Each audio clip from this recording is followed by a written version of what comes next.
Isang aralin na naman ang ating pag-uusapan ngayong araw. Muli, ako si Nori. At ako naman si Angel. Ngayon, ating tatalakayin ang KAIS list, mga report na nakapaloob sa KAIS. Pero ano nga ba ang KAIS? Maya-maya lamang ay malalaman natin kung ano ang KAIS at kung bakit mahalaga na matutunan ito. Halina't samahan niyo kami dito sa ikalawang episode ng Kooperatibay! Bago natin simulan ang ating aralin, atin munang balikan ang ating pinag-usapan sa nakaraang episode. Sumentro ang ating unang lesson sa kaalamang kooperatiba, mga konsepto at prinsipyo. Ang kooperatiba o cooperative ay samahan ng binubuo ng mga taong may pare-parehong interes at pangangailangan. Dahil dito, nangangailangan nito ng maayos at epektibong pamamahala o management. Tinalakay din natin ang ating mga gawain na nagpapatuloy sa paglago ng negosyo at pagbibigay serbisyo ng mga kooperatiba. Dito, mahalaga ang pagkukontribute ng kapital at puhunan ng bawat business owner sa isang kooperatiba. At panghuli, ating binigyang pansin ang mahalagang katangian ng kooperatiba tulad ng kakayahan nitong maglingkod sa isang pamayanan. Para sa ating ikalawang aralin, upang talakayin ang mga nakuha nating impormasyon mula sa Cooperative Development Authority, ating kilalanin si Teacher Mela Makasaet na magbibigay ng mahalagang impormasyon tungkol sa KAIS at sa mga report na matatagpuan dito. Si Teacher Mela ay isang mag-aaral ng BS Development Communication mula sa University of the Philippines, Los Baños. Alam kong excited na kayong matuto, kaya't atin nang simulan ang ating ikalawang talakayan dito sa Kooperatibay.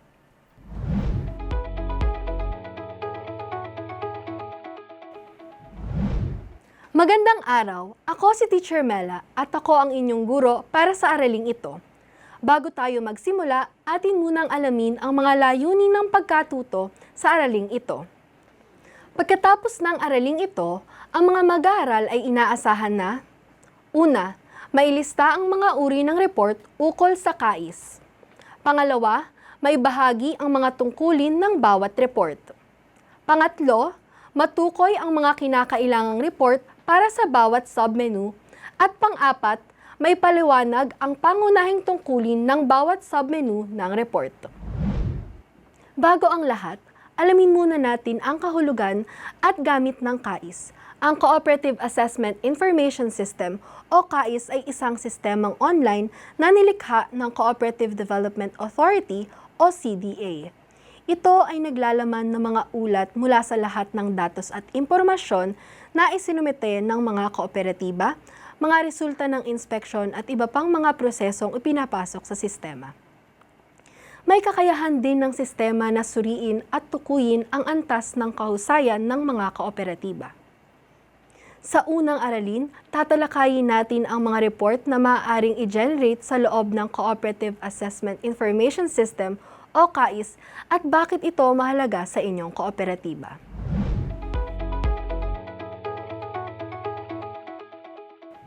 May 6 na report sa KAIS. Una, ang Cooperative Annual Progress Report o CAPR. Pangalawa, Cooperative Audited Financial Statements o CAFS. Pangatlo, ang Performance Audit Report o PAR. Pang-apat, ang Social Audit Report o SAR. Panglima, ang List of Officers and Trainings Attended. At ang huli, ang Mediation and Conciliation Report. Maaaring may kaalaman na kayo sa mga report na ito, pero iisa-isahin pa rin natin ang mga ito upang mas lalo pa ninyong maunawaan. Ang CAPR o Cooperative Annual Performance Report ay isang komprehensibong dokumento na nagbibigay ng detalyadong pagsusuri ng mga accomplishments, hakbang at pag-unlad ng isang kooperatiba sa loob ng isang taon. Ang dokumentong ito ay naglalayong maiulat at maipakita ang naging kaganapan sa organisasyon at ang epekto ng kanilang mga pagsusumikap upang ito ay maiparating sa iba't ibang stakeholders, kabilang na ang publiko. Ang Cooperative Audited Financial Statements ay nagpapakita ng pampinansyal na kalagayan ng isang kooperatiba. Ang detalyadong pagsusuri na ito ay kinakailangan upang maunawaan ng inyong miyembro kung paano ginugugol ang pera ng kooperatiba, kung saan sila mas kumikita at kung paano pinapangalagaan ang kanilang pondo. Kapag malinaw ang kalagayan ng pondo sa isang kooperatiba, mas mapagkakatiwalaan ito ng mga miyembro ng pamahalaan at ng publiko. Ang Performance Audit Report ay naglalaman ng mga pagsusuri tungkol sa kahusayan ng kooperatiba sa pag-abot at pagtupad ng kanilang mga layunin at misyon. Mahalaga ito sa mga kooperatiba dahil nagbibigay ito ng impormasyon kung gaano sila kahusay sa kanilang mga gawain at kung saan sila maaaring mag-improve. Ito ay nagbibigay ng mga patnubay sa mga hakbang na maaaring gawin para sa mas mahusay na pagpapatakbo ng kooperatiba. Ang Social Audit Report ay naglalaman ng pagsusuri sa epekto ng kooperatiba sa lipunan at sa kanilang mga miyembro. Isinasalaysay nito kung paano nakakatulong ang kooperatiba sa pagpapabuti ng kalagayan ng kanilang mga miyembro, komunidad, at iba pang mga stakeholder. Mahalaga ito sa mga kooperatiba sapagkat ito ay nagbibigay ng mga patnubay kung paano pa nila mas mapapabuti ang kanilang serbisyo para sa kapakanan ng lahat. Ang Mediation and Conciliation Report ay naglalaman ng mga kasunduan sa pagitan ng mga partido o individual na may mga hidwaan o alitan sa loob ng kooperatiba. Layunin nito na isalaysay ang mga hakbang na isinasagawa para maayos ang mga gusot o alitan, pati na rin ang mga kasunduan na naabot ng magkabilang panig. Nagbibigay ito ng patunay sa kanilang kakayahan na malutas ng maayos at mapayapa ang mga isyu o alitan sa loob ng organisasyon. Ito rin ay nagpapakita ng prosesa ng pag-ayos ng hidwaan na nagpapatunay sa transparency at pagpapahalaga sa respeto at kooperasyon sa loob ng komunidad ng kooperatiba. Ngayon na alam na natin kung ano ang mga report na makikita sa KAIS, maaari na tayong dumako sa pagpapaliwanag kung ano ang mga nilalaman ng mga report. Unahin natin ang CAPR. Tandaan niyo pa ba kung ano ang CAPR? Ito ang Cooperative Annual Performance Report. Ang CAPR ay mayroong 8 submenu. Una dito ay ang General Information, kung saan pwede nyo nang i-encode ang hinihingi impormasyon tungkol sa inyong kooperatiba, tulad ng inyong registration number, pangalan ng kooperatiba, rehistradong address ng inyong kooperatiba, at iba pang impormasyon. Pumunta naman tayo sa business activities. Dito, maaari ninyong i-encode ang lahat ng mga business activities ng inyong kooperatiba tulad ng mga produktong inyong binebenta o serbisyong ibinibigay. Matapos mailagay ang lahat ng kailangang impormasyon sa ilalim ng business activities, dumako naman tayo sa hinihinging impormasyon sa ilalim ng membership. Sa ilalim nito, hinihingi ang bilang ng inyong mga miyembro at kanilang age group.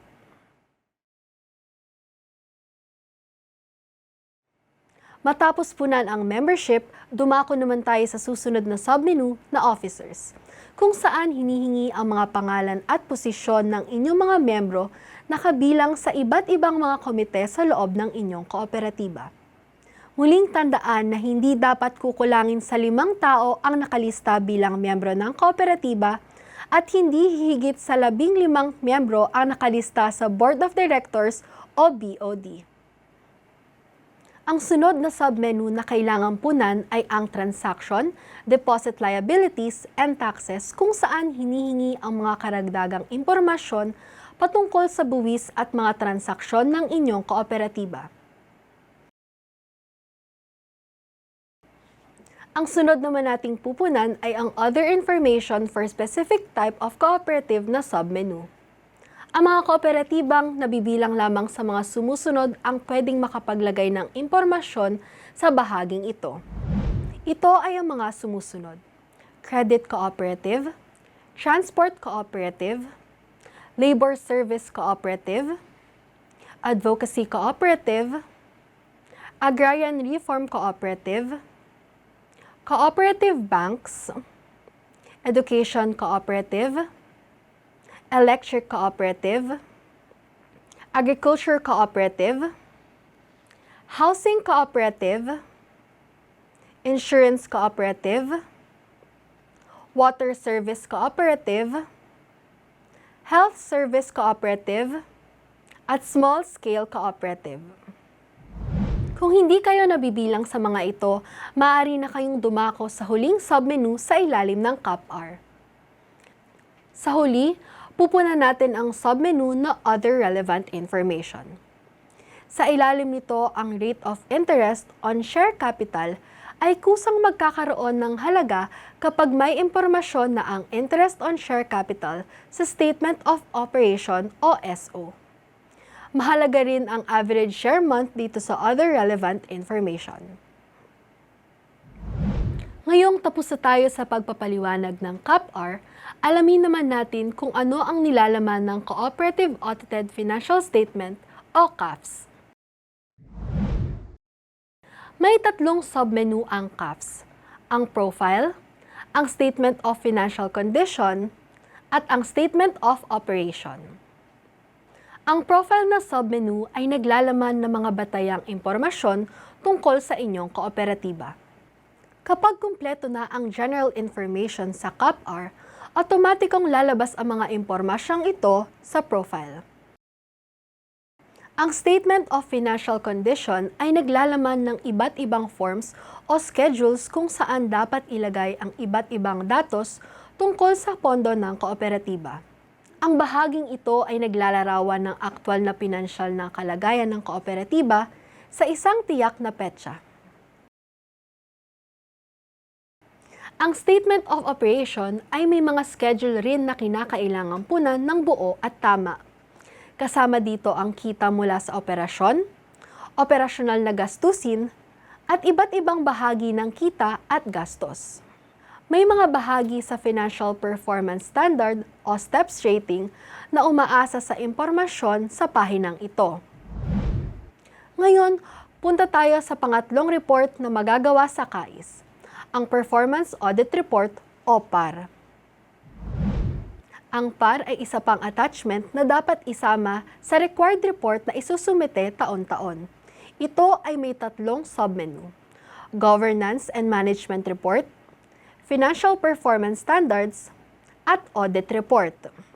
Sa ilalim ng Governance and Management Report, makikita ang pagsusuri sa pamamahala at pamumuno ng kooperatiba. Binibigyang diin nito kung gaano kahusay ang pamamahala ng kooperatiba sa pagtupad ng kanilang layunin at misyon.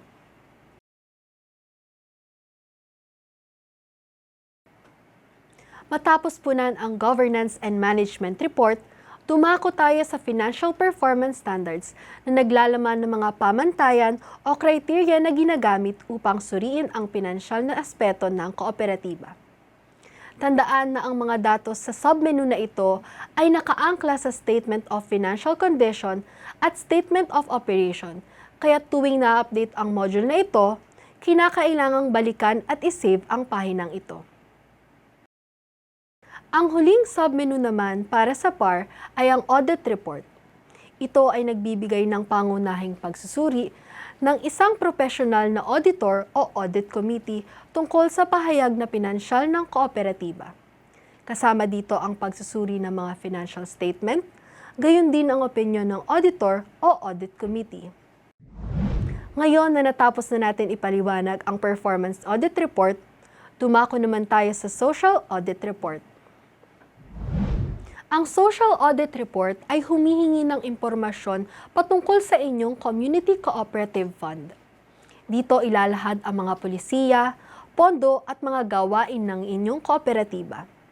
Kailangan munang punan ang mission, vision, mga hangarin o goals, komento at iba pang mga detalye tungkol sa inyong kooperatiba. Sa ilalim ng SAR, makikita natin ang accumulated amount of CDF.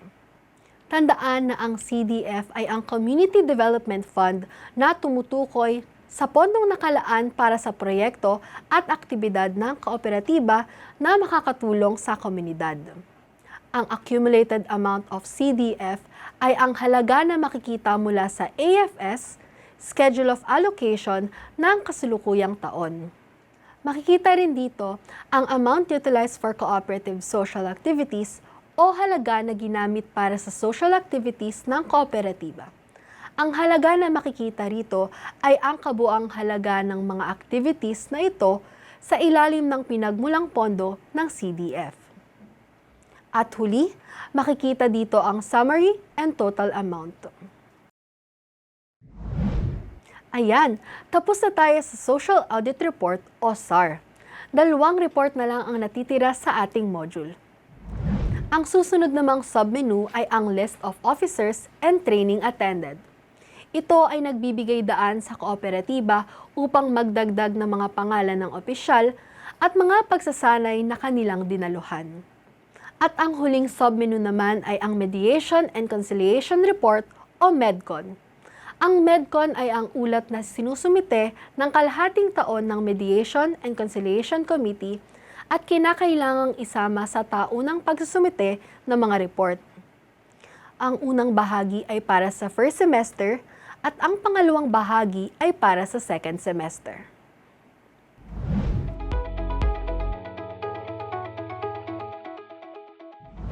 Natutunan natin sa module na ito ang 5 uri ng report na pwedeng ma-generate sa KAIS. Higit sa lahat, binigyang linaw natin ang mga kinakailangang impormasyon na dapat nating malaman upang mas mapadali ang paggawa ng mga ating report. Muli, ako si Teacher Mela. Paalam!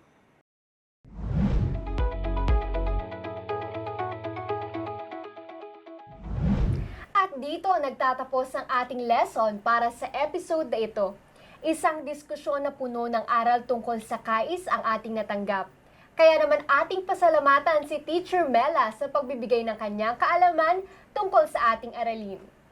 Sa lesson na ito, ating natutunan ang konsepto at kahalagahan ng KAIS sa isang kooperatiba. Nabanggit din ang iba't ibang uri ng report na makikita sa KAIS tulad ng Cooperative Annual Progress Report o CAPR, Cooperative Audited Financial Statements o CAFS, Performance Audit Report o PAR, at Social Audit Report o SAR. Tama! Isama pa dito ang mga report ng List of Officers and Training Attended at ang Mediation and Conciliation Report. Binigyang linaw din sa lesson ang nilalaman ng bawat report at ang kanilang gamit, katangian at kahalagahan sa isang kooperatiba. At dahil tapos na ang ating diskusyon, magkakaroon na tayo ng pagsusulit upang tukuyin ang inyong mga natutunan sa ating aralin.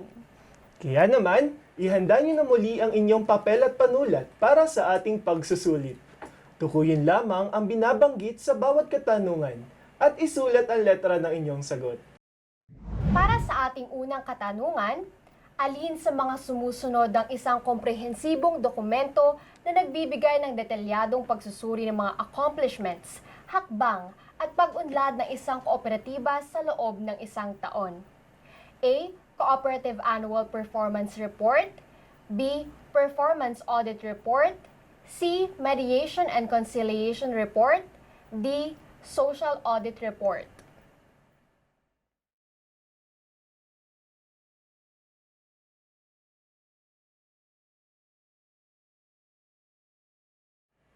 Number 2. Ito ay naglalaman ng mga kasunduan sa pagitan ng mga partido o individual na may mga hidwaan o alitan sa loob ng kooperatiba. A. Social Audit Report. B. Cooperative Annual Performance Report. C. Cooperative Audited Financial Statement. D. Mediation and Conciliation Report.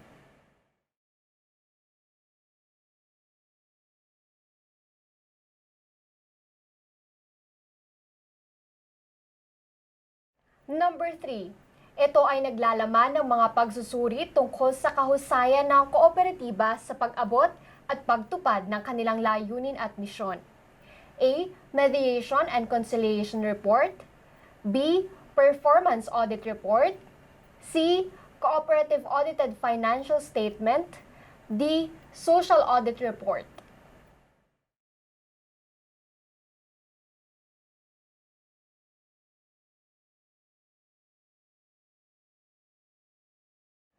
Number 4. Ito ay naglalaman ng pagsusuri sa epekto ng kooperatiba sa lipunan at sa kanilang mga miyembro. A. Cooperative Audited Financial Statement. B. Cooperative Annual Performance Report. C. Social Audit Report. D. Performance Audit Report.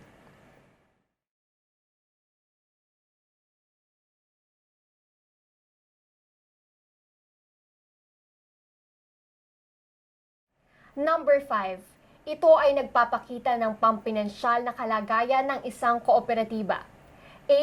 Cooperative Audited Financial Statements. B. Performance Audit Report. C.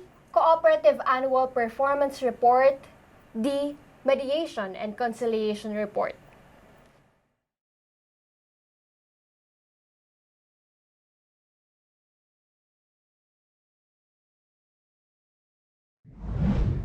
Ngayon, tapos na ang ating pagsusulit.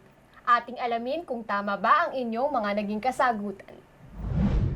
Para sa unang tanong, ang tamang sagot ay A. Cooperative Annual Performance Report. Para sa ikalawang tanong, ang tamang sagot ay D. Mediation and Conciliation Report. Para sa ikatlong tanong, ang tamang sagot ay B. Performance Audit Report. Para sa ikaapat na tanong, ang tamang sagot ay C. Social Audit Report. Para sa huling tanong, ang tamang sagot ay A. Cooperative Audited Financial Statements. At dito na nagtatapos ang ating aralin. Sa susunod na video lecture, atin naman pag-uusapan ang lakbay KAIS, wastong paggamit ng KAIS. Sana'y marami kayong natutunan sa ating naging talakayan. Muli, ako si Angel, At ako naman si Nori. at ating tatandaan na kapag may kooperatibay, lahat nagtatagumpay!